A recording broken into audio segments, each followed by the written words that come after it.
Everyone loves the Impressionists. We're familiar with them. We understand them. What we forget is that they're a watershed, and forever after, the story of painting is different.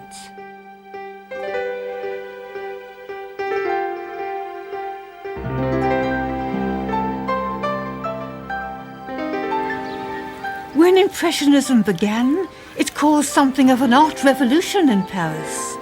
But unlike political uprisings, this revolution was started accidentally by a man who simply wanted to paint the world around him as he saw it. Edouard Manet was an elegant, upper-class gentleman. He didn't mean to cause offence, but his paintings had a raw power which, in an over-civilized age, seemed shocking. This was the painting that scandalized Paris. Shock, horror, hysterical cries. And in a way, you can understand why they hated it. Because what Manet has painted is a modern woman, a prostitute. Here she is, a sight many viewers of this picture had seen when they went to visit their own mistresses, but of course, this was never mentioned. So hypocrisy was exploded. And she's looking up with great aplomb to apprise the man who's entering, not there for his appraisal. Now, this was all very shocking.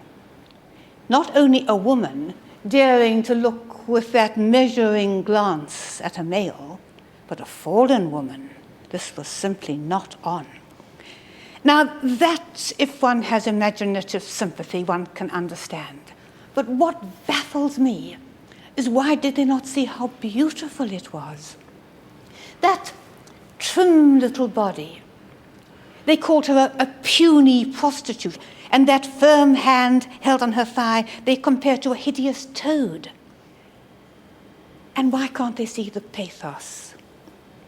I think all summed up in that little kitten you can just see peering there out of the darkness. So angry, so unaware that it's helpless. A blow, a kick, goodbye, kitten. And that's true of Olympia. She's so in command, she's so self-assured, and she's so vulnerable. Manet saw all this, and I think the Parisians saw it too. But they didn't want to.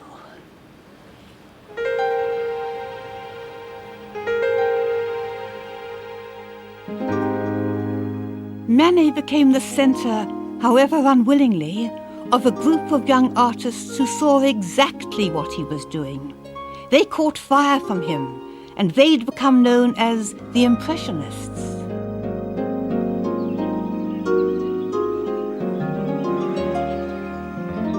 They started to paint outside.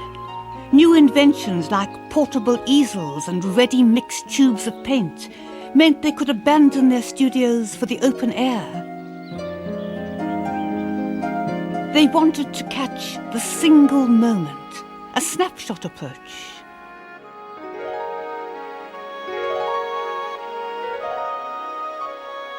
Impressionist paintings are all dashes and inspiration, spontaneous but unpolished. Visually, you can see why Monet and Co. were called the Impressionists, because this is an impression with all that squiggly red and that sort of vague brightness above. But technically, It's because Monet used to give long, involved titles to his works. And his friends suggested he make them a bit more snappy. So not wanting to call this View of Le Havre with boats setting out and masts seen in the distance, he called it Impression Sunrise. And then the critics took the ball and ran with it.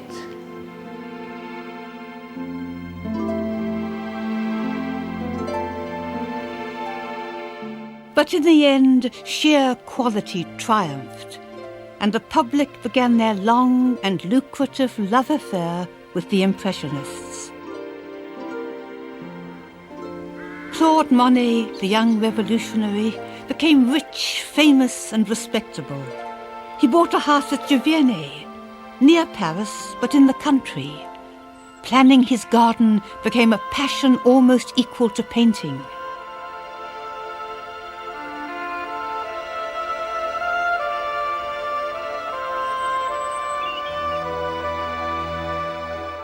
It was said of Monet that he was only an eye.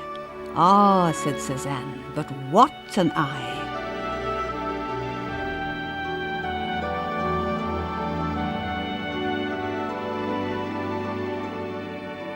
Monet really saw. He saw things that people had never seen before. The colour of snow, the colour of shadows, the colour of water.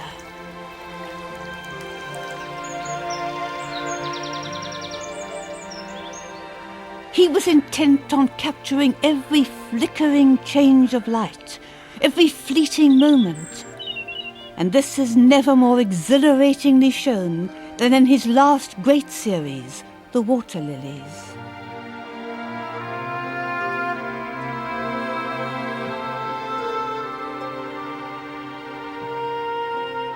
When I come in here, I feel disorientated. It's too big. I can't take it in, which means, of course, I can't control it. And I feel not so much I'm looking at it, as that I'm looking in it. And what are we actually looking at? Well, we know that this is Monet's beloved pond at Giverny, or rather, the surface of the pond. Now, to be honest, he didn't actually sit outside there painting it. He was too old and the canvases were too big. So he built great big sheds and he painted it there, but he didn't really want people to know that. But he didn't cheat, because year after year he'd looked at this surface reflecting the clouds, the sky, the trees, the foliage, the water lilies. It's intensely exhilarating to see it. It's a long, long time since I went swimming. But when I'm here, I feel I'm swimming through the blue brightness, looking up, or floating over the blue beauty, looking down, set free. Oh, and I can understand why people come here, just to stand, silent, being liberated, being set at peace.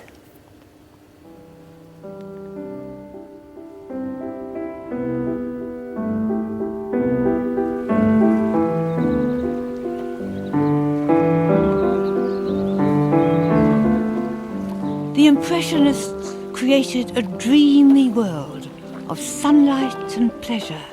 Here was real life, but only at its most beautiful and charming.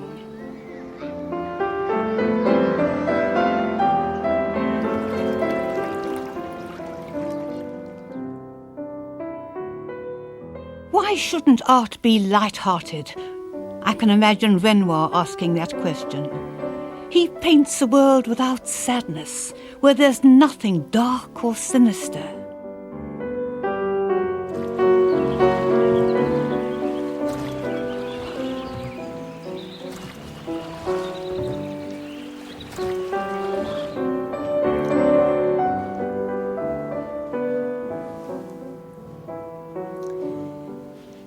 I'm afraid I'm one of those unfortunate people who are not wildly enthusiastic about Renoir. For me, personally, his colours are often too pretty and sweet. However,